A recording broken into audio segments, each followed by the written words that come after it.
दुनिया क्या जानती है? दुनिया की यदि बात कहूं, आप सच्चे भक्त बनो, दुनिया कहेंगे पागल है, ढोंगी है।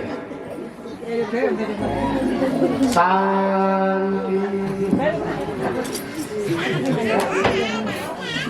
आप जरा सी क्या भक्ति करने प्रारंभ करो, मंदिर जाना शुरू करो, सत्संग करना शुरू करो, लोग पता है क्या कहेंगे? अरे तो ढोंगी है, पागल है।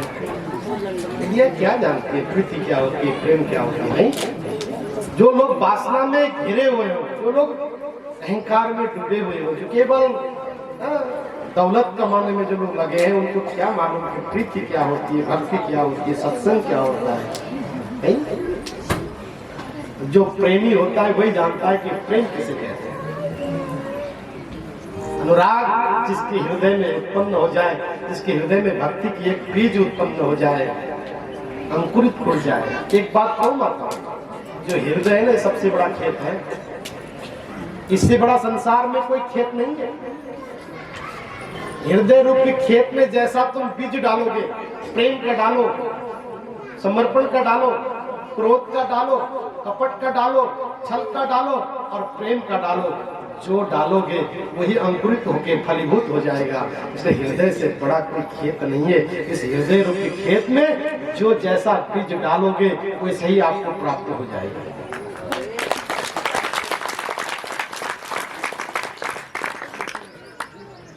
एक ही जीवन में उद्देश्य होना चाहिए, एक ही उद्देश्य। और प्रेम से बढ़कर दुनिया में कुछ नहीं। क्या संसार वालों से प्रेम करना है? संसार से प्रेम करोगे तो सिर्फ दुख मिलेगा, ध्यान रखना। क्या मिलेगा? दुख मिलेगा, कष्ट मिलेगा, लोग ठोकरें मारते रहेंगे। आप करके देखो, बहुत सारे माताएं जानते हो, बहुत क्या, पति के लिए, पत्नी के लिए, बेटे के लिए, परिवार के लिए, पड़ोसी के लिए, कुटुंब के लिए कितना करोगे, बुराइयां ही नहीं। लेकिन उन सब में ध्यान मत दो। बस एक बात सोचो, बस प्रभु से प्रेम कर लो। दुनिया से रिश्ता निभा लो। मैं नहीं कहूंगा कि दुनिया से रिश्ता तोड़ो। समाज में रहना है, दुनिया में रहना है, रिश्तेदारी निभानी है, पर अपना लगन, अपना प्रेम। जैसे काग जो चेष्टता होती है ना, काग का चेष्टा को ध्यान, जैसे बकुल्ले का ध्यान और काग की चेष्टा होती है, उसी प्रकार से जैसे बकुल्ले का ध्यान मछली में होता है, खेतों में देखो, बस उसी प्रकार से हमारा ध्यान सत्कर्म में, सत्संग में हो, ठाकुर जी के चरणों में हो। अपने गुरुदेव से प्रीति लगा लो, अपने गुरुदेव से प्रेम कर लो, गुरुदेव के चरणों से अनुराग पैदा करो, भावनाओं को विरक्त में लाओ, वासनाओं से परे हो जाओ, काम से परे हो जाओ। कुछ नहीं रखा इन वासनाओं में। वासना केवल पतन की ओर ले जाती है और प्रेम उत्थान की ओर ले जाती है। जहाँ उत्थान हो गया वहाँ तुम पावनीय हो जाओगे, वंदनीय हो जाओगे, परमात्मा के हो जाओगे और सारे दुखों से, संकटों से तुम मुक्त हो जाओगे। बस प्रीति लगनी चाहिए। लेकिन हमारा एक बात तो, मेरा गोविंद पता है कैसा है, एक बार विशुद्ध मन से, विशुद्ध भाव से उसके हृदय में जो भाव आ जाए, तो उसको पुकार ले, वो सर्वस्व देने के लिए तैयार होता है। आज पुतना का उद्धार को देखो, कहाँ पुतना को कहा था, आज वो पुतना कहा राजा बलि की बेटी आज राक्षस में बनकर आ रही है, फिर भी मेरा कन्हैया प्रतीक्षा में बैठा है। हाँ, तुझे मैंने मैया कहा था, माँ का रूप कहा था, तुझे वो भी मैं पूर्ण करूंगा। जब पुतना आई, भीड़ लगी है नंदा बाबा के खलियान में। कन्हैया के पालना को झुलाने के लिए कोई झुला रहा है, कोई खिलौना दे रहा है, कोई तिलक लगा रहा है, कोई चंदन लगा रहा है, कोई उसे प्रेम कर रहा है, कोई निहार रहा है, कोई बधाइयां दे रहा है, कोई नजर उतार रहा है। और कन्हैया का रूप कितना सुंदर है, बहुत सुंदर है, छोटा सा है, अरे 7 दिन का है, छोटे छोटे हाथ हैं, छोटे छोटे पैर हैं, अंगूठे इतने सुंदर हैं, आंखों की क्या कहना, उनकी आंखों की जो रंग है, वो दृष्टि है बस। और जब वो मुस्कान देता है, जब एक बार मुस्कुराता तो लगता है कि बस सर्वस्व लेकर आए, पूरा विश्व मोहित हो जाता है। आज तो मैया ने सुंदर सी जो तिलक लगाई है, चंदन की और काजल की टीका लगाई है और छोटा सा पीताम्बरी बांधा है, और सुंदर छोटे छोटे हाथ है, कन्हैया खेल रहा है और प्रतीक्षा कर रहा है पूतना की। सबको कह रहा है अंदर से, अरे भाई तुम हट जाओ, नहीं आ रहा है इसका मेरा पुराना हिसाब से खाना है। तो धीरे धीरे जैसे पुतना आई, सबने देखा कि तो लगती किसी ऊंचे घर की, ऊंचे खानदान की लगती है, चलो कोई बात, आ गई आज लल्ला को प्रयाग करने आइए, लल्ला के दर्शन के लिए आइए, कोई बात नहीं। धीरे धीरे सारी सखियां इधर उधर हो गई यशोदा की। अब धीरे से आई, पुतना ने कन्हैया को देखा, कन्हैया ने भी पुतना को देखा, कन्हैया भी मुस्कुरा गए। अब पुतना भी सोचिए आप तुम्हें काम कर ही जाऊंगी, महाराज का तो खुश कर ही जाऊंगी। बाहर कितने ही सुंदर 16 श्रृंगार करके आई हो, लेकिन मन में एक छल है। मेरा कन्हैया जानता है कि तू छलने के लिए आई है, कोई बात, तू छल तो सही। धीरे से कन्हैया को उठाया, उसने आलिंगन किया, अपने गोदी में बैठाया और खेलने लगी, मुस्कुराने लगी। कन्हैया भी आनंद ले रहा है। अब देखा, मौका देखा, इधर उधर देखा, सब लोग साइड हो गए। धीरे से अपने स्तन निकाले, दूध निकाले और मुझको कन्हैया को पिलाना जैसे जा कन्हैया ने नेत्र बंद किया। कन्हैया ने नेत्र बंद किया। कन्हैया ने नेत्र बंद किया।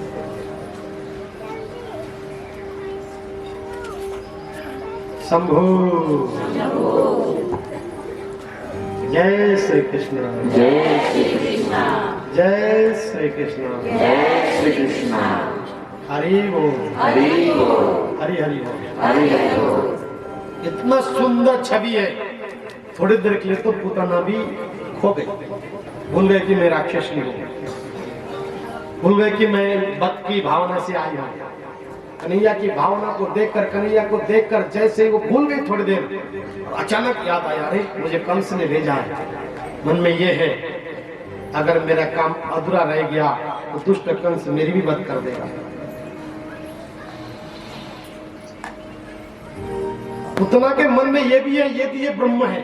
देखो, क्योंकि पूर्व जन्मों के संस्कार कभी जाते नहीं जाते, पूर्व जन्मों के संस्कार भक्ति कभी जाते नहीं। एक पल के लिए सही भक्ति थी ना, काश ऐसा पुत्र मेरा होता। लेकिन फिर क्रोध में, इसलिए कहता हूँ माताओं, क्रोध में कोई श्राप मत दिया करो, क्रोध में कोई बड़ी बात मत बोले करो। प्रेम था, पुत्र के रूप में देखा, और प्रेम मिटते ही जब क्रोध आया, भावना बदल गई। ऐसा पुत्र होता तो भी मैं बद कर देता। लेकिन भगवान दोनों को पूर्ति करता है, परमात्मा दोनों को पूर्ति करता है, दोनों की बात को रखता है, उसी का नाम परमात्मा है। कन्हैया ने कहा कोई बात नहीं। जैसे स्तन पिलाना प्रारंभ किया, कन्हैया ने नेत्र बंद किया। कन्हैया नेत्र बंद इसलिए किया कि मैं तो माखन मिश्री खाने के लिए आया हूँ, गोपाल बन के आया हूँ, मुझे गौ चराना है, इन गोपियों की चिरहरण करना है, मैंने बहुत सारी माखन खानी है, बहुत सारी लीला करनी है, इन दुष्टों का वध भी करना है। लेकिन उस हलाल को मैं कैसे खाऊं? तो भगवान माधव जो है, भोले बाबा को स्मरण करते हैं, नीलकंठ महादेव, हे देवादिदेव, जो समुद्र मंथन हुआ था वहाँ हलाल प्रकट हुआ, तो मैंने आपका स्मरण किया, आपने आके इस हलाल को आपने ग्रहण किया, तो आप नीलकंठ कहलाए। बोले नीलकंठ भगवान की जय। कि प्रभु अब दोबारा फिर वही परिस्थिति आया, ये दुष्टनी, ये पुतना, ये राक्षसनी, ये चुड़ैल, ये डाइन, देखो आज फिर हलाल लेके आई है। हे भोले बाबा, आप आ जाओ, आप भोग लगाओ, मैं तो माखन मिश्री खाने के लिए आया हूँ। ये हलाल को, जहर को, ये भिक्ख तो आप ही ग्रहण लगाओ, आप ही भोग लगाओ। भगवान श्याम सुंदर स्वयं शिव की वंदना करते हैं, और शिव जी महाराज मुस्कुराते हुए, जैसे कन्हैया ने एक घूट, यहाँ आचार्यों के गुरुजनों की एक बात और भी है, कन्हैया ने नेत्र इसलिए स्मरण बंद किया, एक तो स्मरण किया शिव की, दूसरा मन में ये स्मरण किया जिसको मैं माँ कहा है, जिसको मातृ स्थान प्रदान करने वाला हूँ, जो देवकी को, जो यशोदा को स्थान प्रदान करने वाला हूँ। क्योंकि माँ तो वही है ना जो स्थान पिलाती है, नहीं अपने दुग्ध पान कराती है, क्योंकि ये भी दुग्ध पान कराने आई है। जो मैंने कौशल्या का स्थान दिया है, जो मैं यशोदा को दिया है, जो मैंने देवकी को दिया है, यही पुतना को देने वाला मेरा संकल्प है। इसलिए जिसका वध करने जा रहा हूँ इसके भी नेत्र बंद कर रहे हैं। जैसे कन्हैया ने एक घूंट मारी, दूसरी घूंट में तो पुतना के प्राण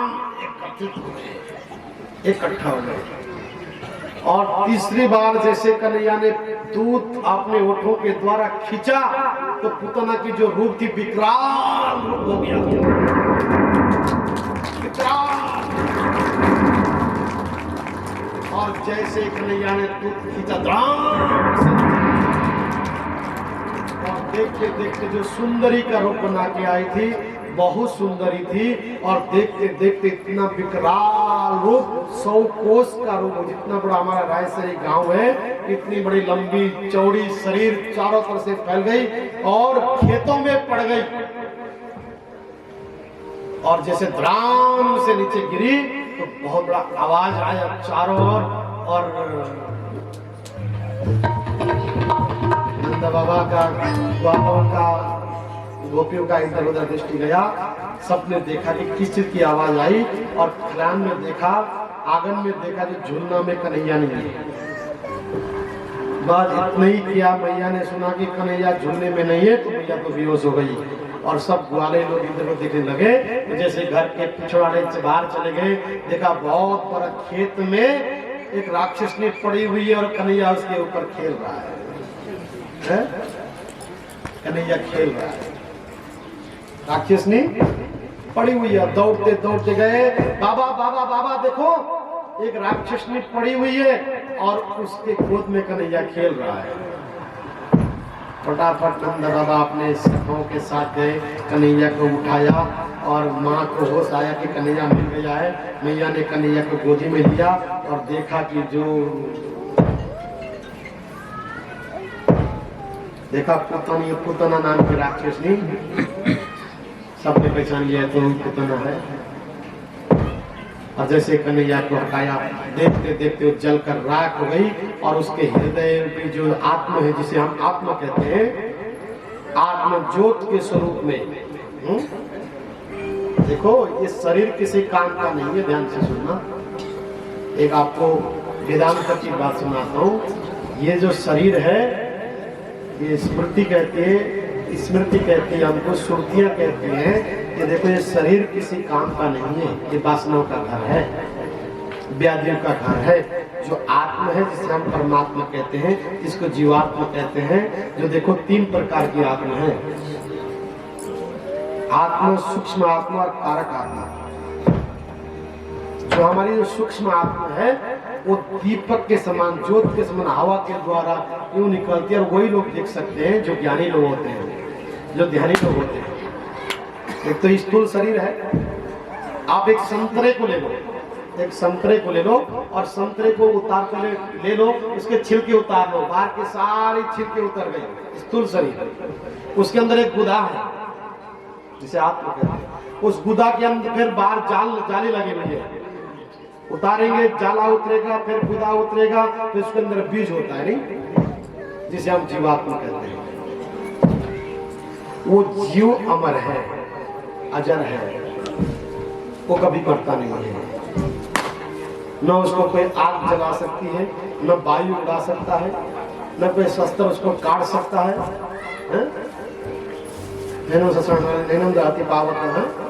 न उसको कोई पावन कर सकता है, न उसको कोई जला सकता है, न कोई मिटा सकता है। वो तो अमर है, अजर है, अविनाशी है, इसलिए उसको कहते हैं ईश्वर अंश अविनाशी। जो ईश्वर का अंश है, उसी प्रकार से हमारा शरीर है। हमारा शरीर के बाद खाल दिख रहा है, इसके अंदर हाड़ मांस है। हाड़ मांस के बीच में जो दिव्य जो आत्मा है, ये परमात्मा का स्वरूप है। जो ज्ञानी लोग हैं, जब उसको ध्यान में जाकर पहचानते हैं तो उसको कहते हैं अहम ब्रह्मास्मि, मैं ब्रह्म हूँ, मैं ब्रह्म हूँ। तो ब्रह्म ये शरीर नहीं है, ब्रह्म ये शरीर नहीं है। ध्यान रखना, ब्रह्म ये हाड़ मांस नहीं है। ब्रह्म अंदर बैठा हुआ जो हमको चलाता है, जो हमको, ये ब्रह्म निकल जाए तो शरीर किसी काम का नहीं है। 24 घंटे में बू मारने लगेगा, बद्दू मार कहेगा इसको ले जाओ जल्दी जलाओ। पत्नी कितनी प्रेम करती हो, ध्यान रखना। और पति अपनी प्रेमिका से, अपनी पत्नी से कितनी प्रेम करता हो, और जब वो ब्रह्म रूपी आत्मा निकल जावे तो उससे कितने दिन रख लेगा अपने पास। कहा भैया ले जाओ, खटरी में बांधो, इसको ले जाओ जलाओ। तो प्रेम इस शरीर से है कि आत्मा से, बताओ। प्रेम किससे? शरीर से प्रेम एक वासना है। क्या है? शरीर का प्रेम वासना है, और आत्मा का जो प्रेम है शाश्वत है। ध्यान रखना, जो अंतःकरण से जो आत्मा से प्रेम करोगे, आत्मा ही परमात्मा है, परमात्मा ही आत्मा है। और जो आत्मा रूपी परमात्मा से जो प्रेम करता है वो शाश्वत प्रेम है। वहाँ कोई वासना नहीं है, वहाँ कोई काम नहीं है, वहाँ कोई किसी प्रकार की तृष्णा नहीं। काम और मोह से जो मुक्त है, भगवान भी उसी से प्रेम करते हैं जो काम क्रोध मोह मय से जो विरक्त होकर जिसका मन निर्मल होता है। निर्मल मन जन सो मोहि पावा, मोहि कपट छल छेद न भावा। राम सिया राम, सिया राम, जय जय राम। राम सिया राम, सिया राम, जय जय राम। निर्मल मन जन सो मोहि पावा, मोहि कपट छल छेद न भावा। राम सिया राम, सिया राम, जय जय राम। राम सिया राम, सिया राम, जय जय राम। प्रभु उसी से प्रेम करते हैं जिसके अंदर काम वासनाओं से जो मुक्त होगा। इस शरीर को व्याधियों का, वासनाओं का, काम का घड़ा है। और इस शरीर में यदि कोई आप आत्मा से प्रेम करो, श्रद्धा जगाओ, प्रेम जगाओ और स्तुति करो, निवृत्ति अपने आप उस प्रवृत्ति को मिटा देगी। और निवृत्ति में आपका आत्मा जो है पावन हो जाएगा, और वह ठाकुर जी आगे विद्यमान हो जाएंगे। तब ठाकुर जी से प्रीति हो जाएगी। भगवान ने पूतना का वध किया। इधर महाराज कंस को मालूम पड़ा कि पूतना का वध अब उसको निश्चित हुआ है, जिसने पूतना का वध किया वही कृष्ण है। अब निश्चित हुआ कि वही मेरा शत्रु है, वही मेरा काल है। अब तो बड़े बड़े राक्षसों को उसने जो है ना गुप्त मीटिंग किया, भेजना प्रारंभ किया। कन्हैया 11 वर्ष के हो गए, कन्हैया 11 दिन के हो गए। नामकरण संस्कार हो रहा है, गंगाचार्य जी महाराज आए, नामकरण संस्कार हुआ। अब इधर जो देवकी के गर्भ से जन्म हुआ पहला रोहिणी पुत्रों का, रोहिणी का जो पुत्र है जिसका नाम बलराम है, आज दोनों का नामकरण संस्कार होना है। नंद बाबा ने सोचा कि बढ़िया फंक्शन करेंगे तो दुष्ट कंस को मालूम पड़ेगा, चुपचाप करेंगे। गंगाचार्य जी को बुलाया, गौशाला में गए, पूरा गौशाला को पवित्र, सबसे पवित्र स्थान गौशाला होता है, ध्यान रखना। सबसे पवित्र स्थान गौशाला, जहाँ गाय माता के अंदर 33 कोटि देवी देवताएं विद्यमान होते हैं। गावस्थ विष्णु माता, गौ विश्व की माता मानी गई है, माँ मानी गई है। जो समुद्र मंथन हुआ तो सबसे पहले कामधेनु आई, इसको स्वर्ग में भेज दिया गया। इसलिए हम गौ पूजा करते हैं, गौ के दान करते हैं, गौ के खुरों की पूजा करते हैं, गौ के पूछ की पूजा करते हैं। गौ गोबर को पवित्र माना गया, गौ मूत्र को पवित्र माना है। गौ गाय पंचगव्य जब बनता है, गाय का गोबर, गाय का मूत्र, गाय का घी, गाय का दूध, गाय का दही, इन पांचों को मिलाकर पंचगव्य बनता है और सबसे पावन, सबसे पवित्र वस्तु है। और एक बात कहूं, यदि कोई प्रातः काल खाली पेट भूखे सूर्योदय से पहले 1 चम्मच से 2 चम्मच यदि गौमूत्र प्रतिदिन पिया जाए तो कैंसर तक ठीक हो जाती है। कितना पवित्र माना, इतनी शक्ति है। वैज्ञानिक ने बड़ा परीक्षण किया, अब तो गाय की मूत्र, गाय की गोबर भी बहुत बिकता है। और जो नित्य यदि कोई हमारा हिंदू सनातनी संस्कृति वाला व्यक्ति कोई यदि गौ पूजा करे तो समझ 33 कोटि देवताओं का पूजा करे। इसलिए माताओं, हर घर में एक गाय जरूर होना चाहिए। गौ की पूजा करो, कोई गौ दिखे तो गौ ग्रास निकालो, गौशाला में जाओ, गौ की सेवा करो। यही तो हमारा धर्म है, यही तो हमारा धर्म है। गाय की सेवा करो, गौ की पूजा करो, गाय की है? और गाय का दूध सेवन करो, गाय का घी सेवन करो। अरे आजकल तो डालडा, रिफाइंड, दुनिया भर का सब मिलावटी, बाजार का घी भी मिलावटी है। आप तो गांव में रहते हो और एक गाय जरूर बांधो। एक तो गौ की सेवा हो जाएगी, शुद्ध दूध मिलेगा, शुद्ध दही मिलेगा, शुद्ध घी मिलेगा।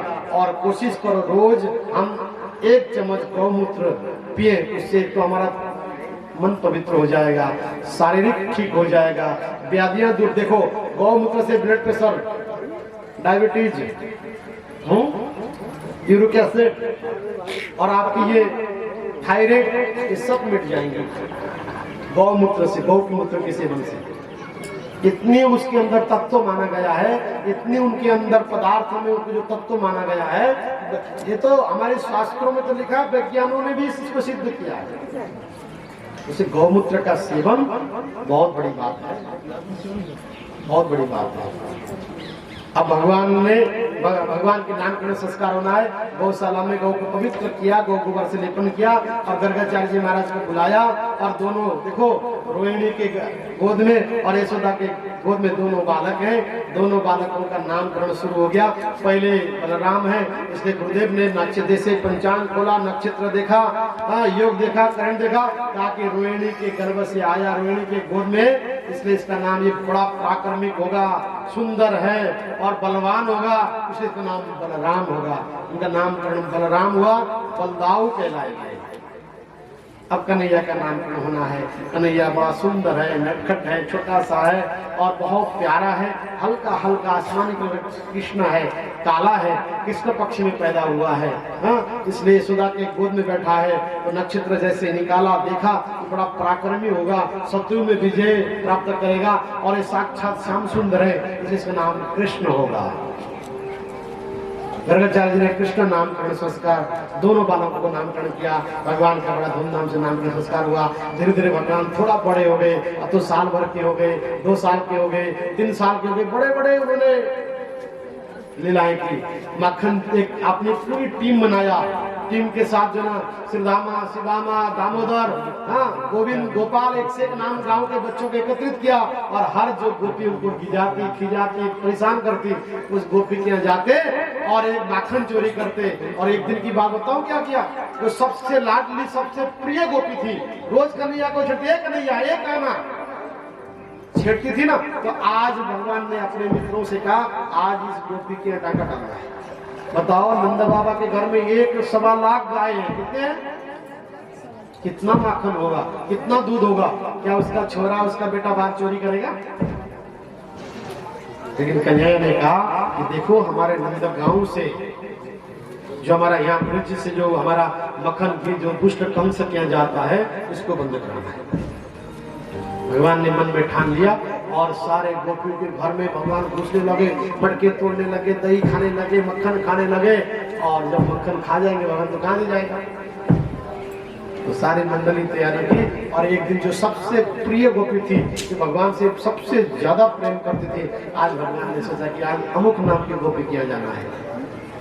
रात्रि में ठीक 12 बजे भगवान, पहले दिन एक बात सुनो, भगवान की बड़ी शायरी थी। भगवान के मंडली में एक साइडी था, जैसे आजकल साइडी अफसर होते हैं ना, और जिसके घर में चोरी करना है, आज उसी के घर के छोरे को वो पूरा पूरा वृत्तांत उससे साथ लेते, सुबह बैठाते, उसको बढ़िया माखन खिलाते, पता तेरा घर का दरवाजा कहाँ है, तेरी माँ कहाँ पे मक्खन रखती है, कितने ऊपर रखती है, कौन सा पीछे, पूरा दिन में बातों बात में लेते।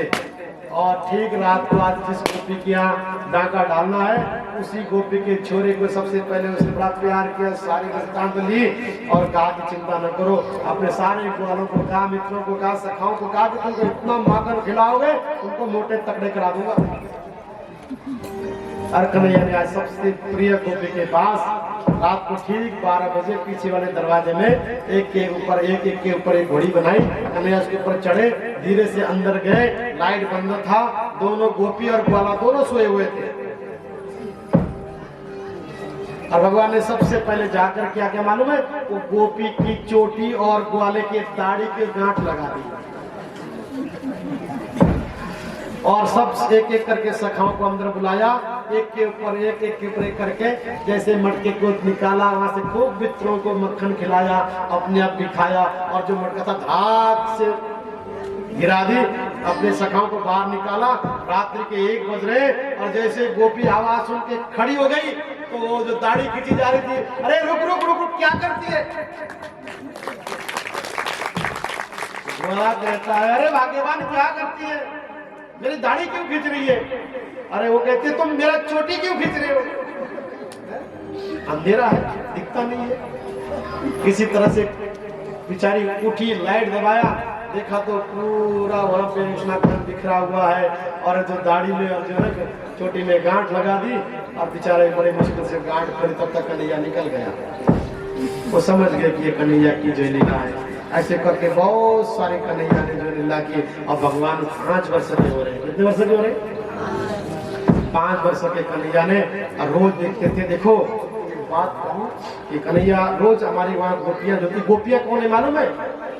सबसे पहले आपको एक बात बताता हूँ, गोपियां कौन है। जब भगवान त्रेता में राम बन के आए, ध्यान से सुनना, राम बन के आए और जब भगवान मिथिला गए, मिथिला जनकपुर में, इतने सुंदर थे भगवान राम कि वहां के जितने भी किशोरियों ने, तुम्हारी लड़कियों ने या जितने भी स्त्रियों ने कन्हैया को देखा, राम जी को देखा, सबके मन में भागे, काश इतना सुंदर मेरे को वर मिलता, ऐसा पति मेरा होता, ऐसा मेरा सखा होता, ऐसा मेरा मित्र होता। भगवान ने कहा कि अब तुम्हें देखो मर्यादा पुरुषोत्तम बन के आया हूँ, सब तुम्हारी भावनाओं को मैं कृष्ण जन्म में जब आऊंगा, कृष्ण जन्म के द्वापर में आऊंगा, तुम्हारे सब प्रवचित फल तुमको प्रदान करूंगा। एक काम करो, तुम सब ग्वाले बन के आना, गोपियां बन के आना, ब्रिज में जन्म लेना। और ये सब कौन थे जो मिथिला में आए थे?